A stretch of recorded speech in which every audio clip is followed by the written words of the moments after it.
자, 오늘은 이제 금년 들어서 두 번째로 맞는 주님의 날이라고 말씀드렸어요. 해마다 신년이 되면 하나님께서는 우리 교회 성도님들에게 우리 교회의 교훈을 중심으로 해서 하나님의 말씀을 증거하기를 원하셔서 올해도 역시 하나님의 뜻을 따라서 우리 교회 교훈을 따라서 말씀을 증거하고 은혜의 말씀을 전하려고 합니다. 우리 베델교회의 교훈은 세 가지가 있죠. 첫째, 우리는 하나님의 중심으로 살자. 아멘. 아멘. 둘째는 우리가 항상 하나님의 말씀 중심으로 살자. 아멘. 세 번째는 항상 우리는 한 교회 중심으로 살자. 올해도 이렇게 사는 분들은요, 오늘 찬송하신 그 찬송 가사 그대로 하늘의 행복이 넘칠 줄로 믿습니다. 올해도 정말 예수로 말미암아 행복하기를 원합니다 하는 분 한번 아멘 합시다. 예, 세상 사람들은 행복의 조건이 많거든요. 근데 우리 그리스도인들은 예수로 말미암아 행복을 유지하는 사람이 돼야 돼요.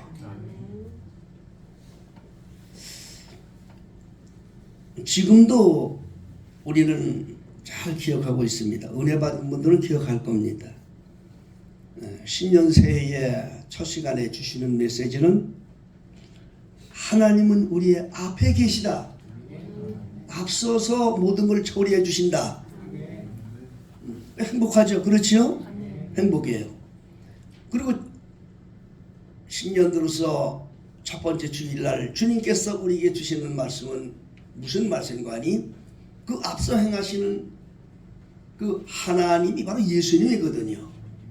믿습니까? 예수님이에요. 그 예수님이 주인이 되어야 된다. 내 삶의 주인이 되어야 된다. 이게 은혜가 되어야 되는데 그저 우리 성도들도 말씀 들으면 예배당 나가는 순간 잊어버려. 뭔 말씀인지도 몰라. 그러지만 여러분 기억하셔야 돼요. 콩나물에 물을 갖다 부어서 물이 쫙쫙 빠지는 것 같지만 콩나물은 자란다. 우리 말씀 들어서 잊어버린 것 같아도 여러분들이 말씀 잘 들으면 우리 영혼이 자라요. 그래서 오늘 예수님을 우리가 주인이 되어야 되는데, 예수님이 내 삶의 주인이 되어야 되는데, 그러면 참 행복한 것인데, 먼저 그 주인 되는 예수님 지난주에도 설명을 드렸지만, 여러분 우리가 이 세상 사는 거요, 잠시 왔다 가는 거예요. 다 빌린 거예요. 내 몸이 내 몸이죠. 그렇죠? 그럼 내 몸은 내 몸이지만은 주인이 따로 있어. 주인이 누구예요? 하나님이야. 예수님이야. 믿습니까? 이걸 여러분 그리스도인들은 이걸 알아야 돼요. 남편이 내 남편이야. 내 남편. 아내도 내 아내야. 그런데 주인이 따로 있어. 주인이 누구예요? 자식도 내 자식이야. 그런데 이 주인이 따로 있어. 주인이 누구예요? 내 것 같지만 주인이 따로 있다는 사실을 아셔야 돼요. 그럴 때에 그 주인께서 그걸 바로 알고 그대로 사는 자들에게는 큰 은혜를 베풀어 준다는 거예요. 그러니까 예수님이 주인이 될 수 있는 거 아주 귀한 거예요. 응? 그 주인 되시는 예수님의 그 주시는 행복이 얼마나 귀했어요. 우리 지난주에도 예수님을 주인으로 섬기니까 가정에 우환이 왔지 않습니까? 가나 혼인잔치에 포도주가 떨어져가지고 그 집이 얼마나 불안했습니까? 그러나 예수님이 계시고 예수님을 주인으로 아주 섬겨서 받들었더니 예수님이 주인이 되셔서 그 가정에 평안을 만들어 주셨다. 여러분 이게 꼭 교훈이 되기를 원해요. 예수님을 손님으로 모셨을 때는 예수님이 그 가정의 어려운 문제를 얘기해도 나하고 무슨 상관이 있냐고 말씀하셨어. 그런데 예수님이 주인이 되니까 예수님이 알아서 책임져 주셨어. 여러분 올해 금년 한 해도 사는 동안에 우리들에게 많은 어려움과 역경이 찾아올 수도 있어요. 그러한 역경 속에서 우리는 또 주님을 찾아 기도하게 될 거예요. 주님께서 그 기도를 들으시고 정말 자기 일보다 더 뜨거운 마음을 가지고 더 급한 마음을 가지고 일할 수 있는 그러한 가정들이 있는가 하면, 그렇게 기도해도 주님께서 너 그거하고 나하고 무슨 상관이 있니? 라고 외면하는 기도도 있을 거예요. 그러니까 우리 여러분, 이 금년 들어서 새롭게 마음을 새롭게 하세요. 예수님이 주인인 걸 아셔야 돼요. 여러분, 이 세상 사는 거 잠시 우리 빌린 거예요. 사는 동안 빌린 거예요. 이게 내 게 아니에요. 주인이 따로 있어요. 내 남편, 내 아내 살아있을 동안 빌린 거예요. 여러분, 그걸 아셔야 돼요. 내 자식 살아있을 동안 빌린 겁니다. 나의 인생도 살아있을 동안 빌린 거예요. 내 게 아니에요. 이거의 주인이 계셔요. 그분이 하나님이셔요. 믿습니까? 그걸 깨닫고 우리가 살아야 된다 하는 것입니다. 오늘 하나님께서 이제 주신 말씀, 역시 우리 교훈도, 우리 교회 교훈도 하나님 중심, 말씀 중심, 교회 중심으로 살자, 그렇게 말씀을 드렸어요. 역시 이것도 다 예수 얘기입니다. 믿습니까? 여러분, 교회에서는 예수 얘기 빼놓으면 할 게 없는 거예요. 다만 그 주인 되시는 예수님, 앞서서 행하시는 하나님, 그분을 어떻게 일하시게 하고 그분이 어떻게 나에 대한 사랑을 갖게 하고 정말 자기 몸보다도 귀하게 아끼는 그러한 성도들이 되는가 하는 그 길을 말씀드리는 겁니다. 하나님 중심, 말씀 중심, 교회 중심 다 똑같이 누굴 말하느냐? 예수 그리스도를 말하는 거예요. 하나님도 예수님을 말하는 거예요.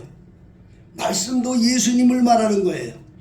교회도 예수님을 말하는 거예요. 그렇기 때문에 여러분이 이런 말씀들을 통해서 더욱 정말 주인 되시는 예수님을 더욱 가까이 하고 그분과 교통함으로 행복을 누리는 우리 교회 성도님들이 다 되시기를 다시 한번 예수로 축복합니다. 오늘 그 첫 번째 날로서 하나님 중심의 삶을 설명해 드리려고 해요. 과연 하나님 중심으로 사는 게 뭐냐? 다 똑같은 예수 얘기입니다만은 잘 들으시고 은혜 되시기 바랍니다.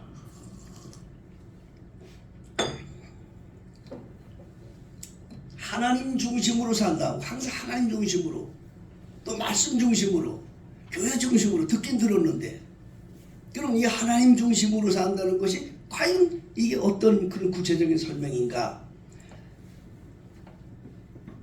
첫째, 이 두 가지가 있어요. 하나님 중심으로 사는 사람들의 개념은 두 가지가 있어요. 첫째는 범사에 하나님을 인정하는 삶을 살아요. 항상 하나님을 먼저 찾아요. 믿습니까? 이 사람이 하나님 중심으로 사는 사람. 그리고 두 번째는요, 하나님의 은총을 아주 귀중하게 여기는 사람이에요. 하나님의 은총을. 이 사람이 하나님 중심으로 사는 사람이에요. 이 두 가지를 여러분이 마음속에 담아야 돼요. 이 시간에 말씀 드릴 때 주제를 먼저 말씀드렸어요. 범사에 하나님을 인정한다는 말은 무슨 말씀이냐? 항상 하나님이 먼저야. 항상 뭐든지 하나님이 먼저라. 그리고 하나님이 먼저라서 뭐를 소중히 여기느냐? 하나님 중심으로 사는 사람은 첫째로 예배를 굉장히 소중하게 여겨요. 예배라는 뜻은요, 예배라는 뜻은 영어로 worship service라고 그래요. 자기를 드린다는 뜻인데, 우리나라 순수한 예배라는 말은 한문으로 말하면 예돌이 예자에다가 절배자를 쓰는 거예요. 그러니까 예를 갖춰서 절하는 게 예배예요. 여러분, 불교인들이 찾는 절이 왜 절인 줄 아세요? 절한다고 해서 절이에요. 다른 어렵게 생각하지 마세요. 절이 절한다기 때문에 절인 거예요. 거기 절하러 간다고 말이요. 예배는 우리 기독교인들만 예배하는 줄 아세요? 아니에요. 인간은 태초부터 이 영혼은 아주 다른 세계를 갔을 수 있도록 만들었어요. 그 영혼을 부었기 때문에. 인간들은 예배를 다 해요. 예배는 기독교인들만 예배하는 게 아니라 불교인들 예배하고, 또 뭐 천주교는 말할 것도 없고, 다른 이방신들 다 예배해요. 예배의 의미를 여러분 아셔야 돼요. 예배를 하긴 하지만 달라요. 무슨 예배냐? 우리 그리스도인들은 살아계신 하나님께 예배하는 거고, 다른 이방 종교들, 불교를 위해서 다른 이방 종교는 뭐냐?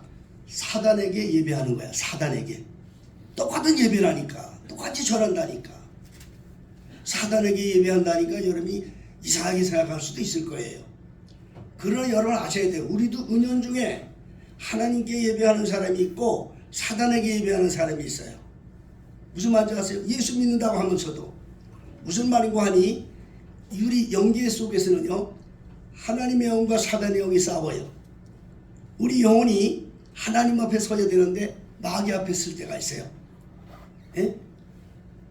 오늘 여기 하나님을 우선하라고 할 때 여기는 두 가지가 있다고 해서 예배를 소중히 여기고 범사에 감사하는 삶을 사는 사람이 하나님을 참으로 우선하는 사람이에요. 범사에 하나님을 먼저 생각하는 사람이에요.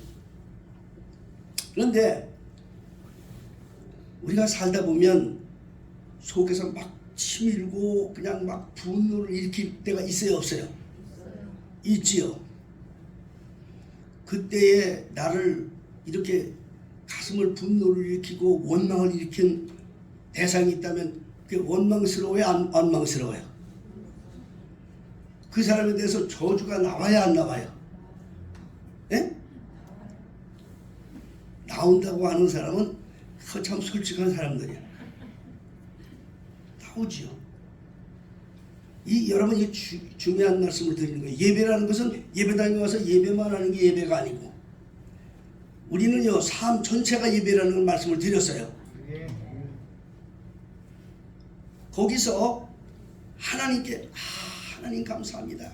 정말 이런 일을 주신 것도 하나님이 주신 겁니다. 하나님이 하셨습니다. 마치 욥이 하나님을 찬양하듯이 하루아침에 다 망가진 가정, 자기 육체까지도 다 폐해된 그런 시 속에서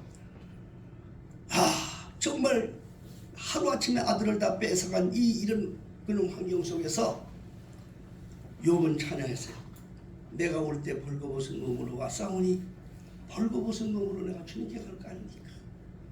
그동안 주신 분도 여호와요, 다시 거듭한 분도 여호와니 오 여호와여 찬송을 받을지어다. 이 감사했단 말이에요. 응? 우리 삶 속에서 어렵고 이런 것이 나오면 원망이 나오고 불평이 나오고 그럽니다. 이 사람이 바로 마귀한테 예배하고 있는 사람이야. 감사는 하나님으로부터 온 것이고 원망과 불평은 사단으로부터 온 겁니다. 우리가 이 원망 불평하면요, 그러면 누가 좋아하냐? 바로 사단이 좋아하는 거야. 부부가 살면서도 서로 감사하고 사랑한다고 말하고 이럴 때는 성령께서 기뻐하셔. 그러나 서로 싸우고 다투고 어떤 일이 있으면 이렇게 얘기하면 그때는 누가 신바람 나냐? 마귀가 신바람 나. 잘한다 잘한다, 이야 잘한다, 한 방 올려, 그냥 뭐 또 그냥 천도 나가고 이런다. 그러지 마라. 그냥 그릇도 깨트려, 그냥 그릇도 들어 깨트려. 그러지 마라. 그냥 그러면 누가 기뻐하냐? 마귀가 축제하는 거야. 마귀가. 그 누가 예배 드리고 있는 거예요? 마귀에게 예배 드리고 있는 거야. 마귀에게. 여러분, 하나님을 인정하는 사람은요, 어떤 일이 와도 하나님께 감사하는 거예요. 하나님께 감사하는 거예요. 이게 진정으로 하나님을 인정하는 사람이에요. 믿습니까? 그래서 하나님 중심의 삶이라는 말은 뭐냐? 하나님 중심으로 산다는 말은 예배, 예배. 항상 범사에 하나님을 인정하기 위해서. 예배라는 건 소중하잖아요.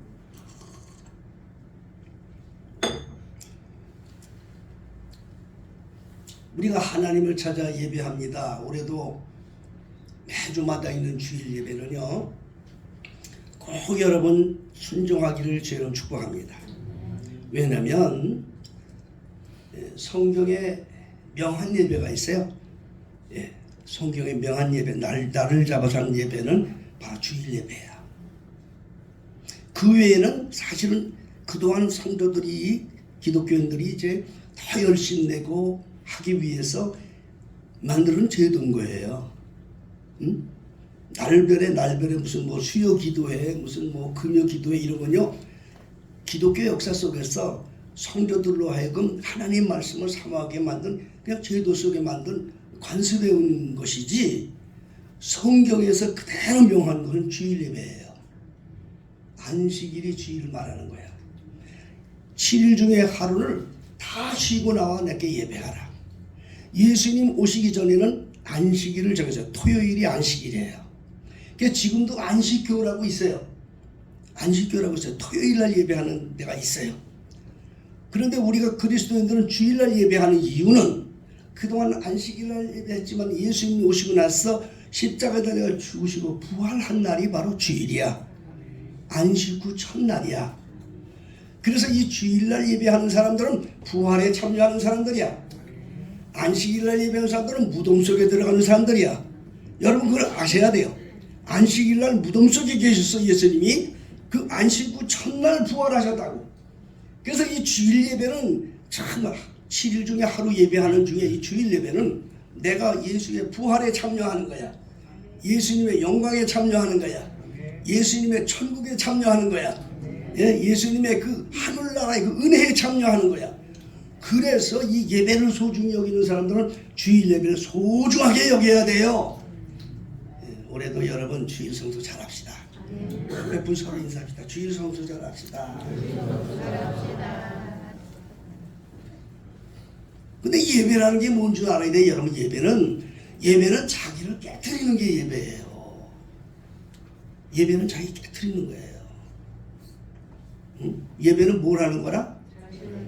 예배는 자기를 깨트리는 거라고. 그게 산 예배라니까. 죽은 예배가 있고 산 예배가 있어요, 여러분. 응?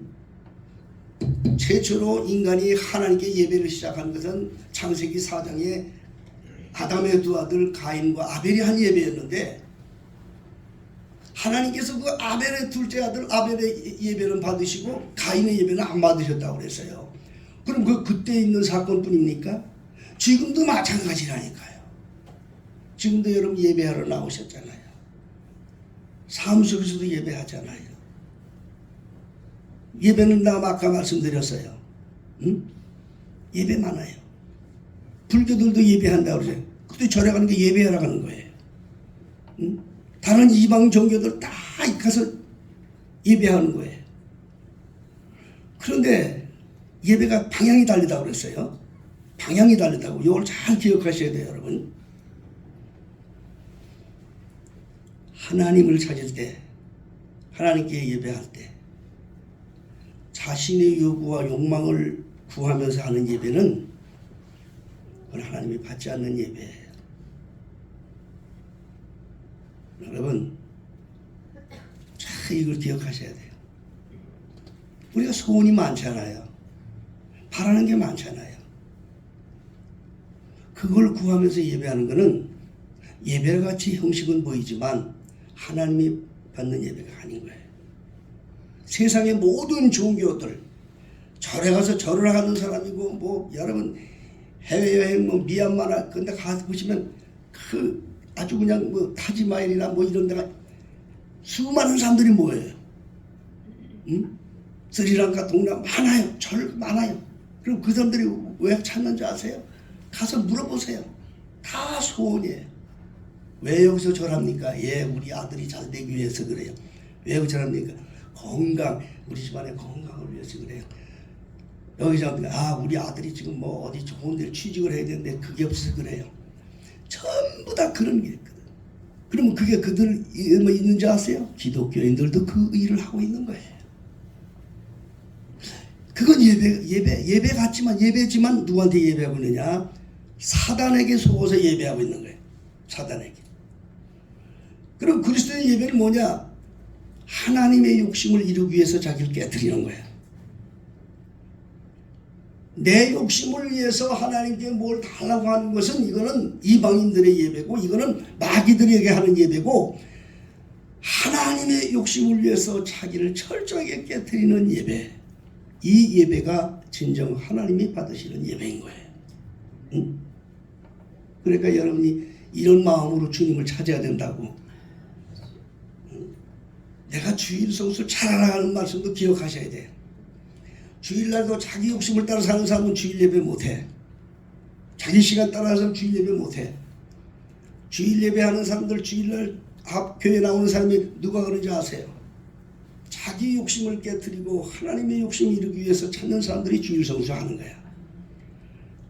그러니까 여러분들이 정말 하나님의 자녀가 되고 하나님의 은혜 속에 살기를 원한다면 철저하게 자기를 깨트려야 돼요. 주님 앞에 자기 욕심을 깨트려야 돼요. 자기 욕망을 깨트려야 돼요. 그리고 주님을 기쁘게 해드리기 위해서 주님을 찾는 이런 성도들이 다 되시기를 바랍니다. 그러면 주 안에서, 예수님 안에서 내가 구하는 것보다 더 좋은 것을 주게 됐습니다. 믿습니까? 그 예수님이 그런 말씀하지 않습니까? 응? 너희들 무엇을 먹을까, 무엇을 마실까, 무엇을 입을까 염려하지 마라. 그거 다 이방인들이 구하는 것이다. 지금 제가 여러분들에게 말씀드린 게 바로 그거예요. 불교도들도 똑같이 그런 기도하고 있단 말이에요. 다른 이방 종교도 다 똑같이 기도하고 있단 말이에요. 그래 예수 이름을 갖고 예배당에 나와서도 그런 기도하고 있다면 이방인들이 구하는 거 뭐가 다를 거냐 그 말이에요. 너희들이 무엇이 있어야 할 줄을 너희 하나님께서 아시느니라. 구하기 전에 내가 뭐가 필요한 걸 이미 아시느니라. 여러분 모든 게 다 알아요. 아니 여러분 내가 이 하나님 앞에 나와서 아버지 내가 이게 부족해요 저게 부족. 그제서야 하나님이 듣고 네가 그게 그랬냐? 아이고 알았네. 이게 무슨 하나님입니까? 응? 내가 어렵고 힘든 모든 건 내가 입으로 내놓기 전에도 벌써 하나님은 아셔. 내가 필요한 걸 아셔. 그 하나님이 그 필요한 걸 아시는 하나님이 일하게 하기 위한 것이 뭐냐? 바로 자기를 깨트려서 제물로 드리는 거야. 그러면 하나님이 더 좋은 것으로, 응? 주님이 말씀하셨지 않습니까? 너희가 만일 자식이 떡을 달라 하면 돌을 주고 생선을 달라 하면 뱀을 줄 자가 있겠느냐? 아무리 아버지가 악한더라도 자식에게 좋은 걸 줄 줄 알거든. 하물며 하늘에 계신 아버지께서 내게 좋은 걸 주시지 않겠느냐? 여러분이 아무리 큰 걸 구해도 하나님이 나를 향하시는 하나님의 사랑을 비교도 안 돼. 내가 아무리 큰 걸 구해도 하나님이 내게 해주고 싶어 하는 것은 게임도 안 돼. 응? 왜 사랑하는 아들을 위해서 못 해줄 게 뭐가 있냐고요? 응? 응? 믿어지면 아멘 하세요. 응? 그 하나님 앞에 자기를 철저히 깨뜨려서 하나님께 맡길 때 하나님께서는 그 꿈을 이루시게 되는 겁니다. 그래서 우리도 하나님 중심으로 여러분 산다는 게 뭐냐? 제일 첫 번째 주님 말씀하세요. 범사에 하나님을 인정하는 삶을 살아라. 예배를 먼저 생각하고 항상 감사하는 삶을 사세요. 믿습니까? 항상 감사하는 삶을 사세요. 어떤 일이 있어도 그걸 가지고 원망 불평하지 말고 항상 하나님께 이 모든 것도 하나님이 하신 것입니다. 하나님 영광 받으시옵소서. 합력해 선을 이루시는 하나님의 역사가 있을 줄 믿습니다. 이렇게 사세요. 마음의 평안을 가지세요. 할렐루야. 이 사람이 하나님 중심으로 사는 사람이다. 두 번째로 제가 말씀드렸어요. 하나님의 은총을 소중히 여기는 사람이 하나님 중심으로 사는 사람이에요. 하나님을 두려워하지 않아. 응? 하나님을 두려워하지 않는 사람들이 많아. 응? 여러분 주일 성수로부터 우리가 하나님 뜻대로 사는군요. 제일 중요한 게 뭔지 아세요? 하나님의 은총을 소중히 여기는 사람들이에요. 하나님의 은총이 얼마나 여러분 무서운 줄 아세요? 창세기 9장에 보면 인류가 죄악으로 말미암아 하나님께서 물로 다 전 세상을 다 멸하신 적이 있어요. 노아 홍수 다 알죠. 이거는 뭐 전 세계 사람 누구나 다 알아요. 노아 홍수. 그때 이제 하나님께서 다 물러쓸어서 인간들을 죽이시고 노아의 8식구하고 이제 모든 또 새로운 동식물 이제 그걸 해서 풀어서 인류를 시작하게 하셨어요. 그때 노아가 포도 농사를 지었는데 포도 농사를 지어서 포도주를 거하게 드시고 그리고 그냥 안방에서 벌러덩 누워서 홀라당 먹고 벌러덩 누워서 주무시고 계셨다고. 그중에 둘째 아들이 들어가다 보니까 노인네가 그냥 벌덩 누워가지고 있는 거 보고 참 자기 눈에 볼 때는 아이고 참말로 저 노인네가 저기 망령이 들었나 봐요. 그래가지고 나와서 형제들한테 막 자랑을 했어요. 야 니들 한번 가봐. 야 별 진짜 장관이더라 장관. 아버지가 그냥 완전 헐렁 먹은 거서 말이야. 이거 너 도대체 내가 혼자 보기 아깝다. 야 너 가서 좀 보라. 자랑을 하고 그러네. 그때 큰아들 셈과 막내 아들 야곱, 아들이 셋이었었다. 큰아들의 이름은 셈이고 둘째 아들은 함이고 셋째 아들은 야곱인데 둘째 아들은 함이 들어가서 그 짓을 한 거예요.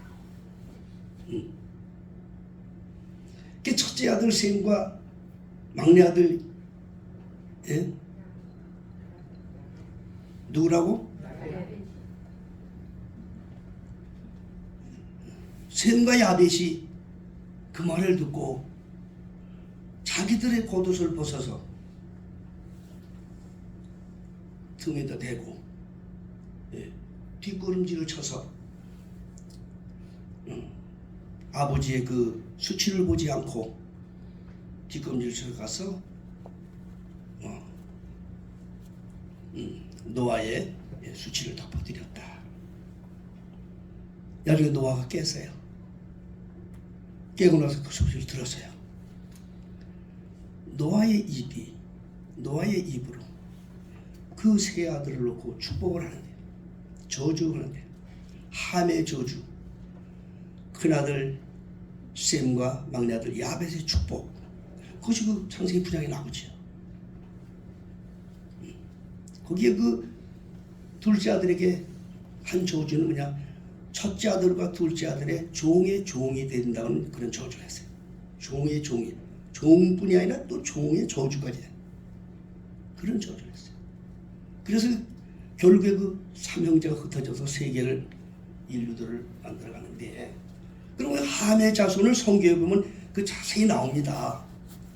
창세기 10장에 보면 창세기 10장 6절에 보면 함의 자손은 창세기 10장 6절 한번 찾아보세요. 창세기 6장 10절.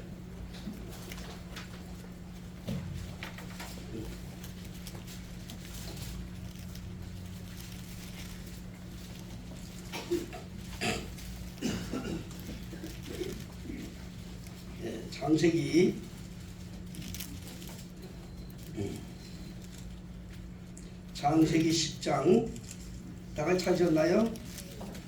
창세기 10장 6절을 뭐 다 읽으면 뭐 시간이 많이 가니까 창세기 6장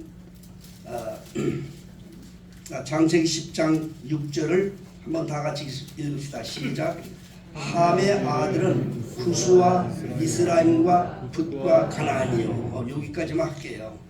이게 함의 자손이라고 나옵니다. 이제 각 족속, 세계 족속 이름을 나오는데 여기 그 함의 아들이 구스라고 하는데, 이 구스라고 하는 그 원래 본 이름이 뭘 말하니? 리비아를 말합니다. 리비아. 지금 현재 리비아라고 있잖아요. 저기 보면 이집트 동방에 리비아라는 나라가 있어요. 리비아라는 뜻이고요. 또 구스와 미스라임이라는 말은 애굽을 말하는 거예요. 애굽의 원래 이름이 미스라임이에요. 여러분 그걸 아셔야 돼요. 그리고 셋째는 누구라 그랬어요? 붓이라고 했죠. 붓이라는 말은 이디오피아를 말합니다. 이디오피아. 지금 이디오피아가 옛날 이 본명이 붓이에요. 붓. 이건 성경에 그냥 기록된 걸 때문에 말씀드리는 거예요. 가나안은 지금 중동에 있는 가나안, 여러분 항상 성경 있잖아요. 하나님의 백성을 대적하는 중동인들, 그게 그 족속들입니다. 그러면 하나님이 이렇게 만들어 놓은 걸 왜 그랬어요? 저주받은 민족으로, 하나님을 대적하는 민족으로.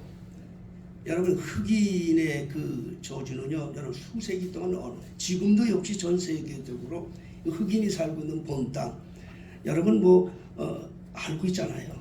감으로서 죽고 수만 명이 죽고 어린애들이 먹지를 못하고 죽고. 그건 왜? 그거는요, 일단 저주받은 땅, 저주받은 민족으로. 그걸 우리 이런 걸 통해서 하나님의 저주, 또 하나님의 은총이 얼마나 귀한 걸 여러분 아셔야 돼요. 무슨 말 아시겠어요? 여러분 이 성경은요, 하나님 말씀이에요. 여러분이 하나님의 은총을 정말 소중히 여기셔야 돼요. 하나님의 은총을 소중히 여기는 사람은 두 가지 개념이 있어요. 첫째로 하나님을 두려워해요. 하나님을 사랑하지만 하나님을 두려워해야 돼요. 하나님을 두려워해야 돼요. 하나님은 사랑해요. 그러나 하나님이 두려운 분이에요. 함부로 할 그런 분이 아니에요. 응? 하나님. 은총을 소중히 여겨야 된다고. 응? 그 하나님의 은총을 경홀히 여기면 저주를 받나요? 응? 그렇다고 해서 오늘 흑인들 다 그 사람들 지옥 간다고 생각하지 마세요. 예수 그리스도께서 오셔서 예수 그리스도의 피로 모든 저주를 다 씻어버렸어.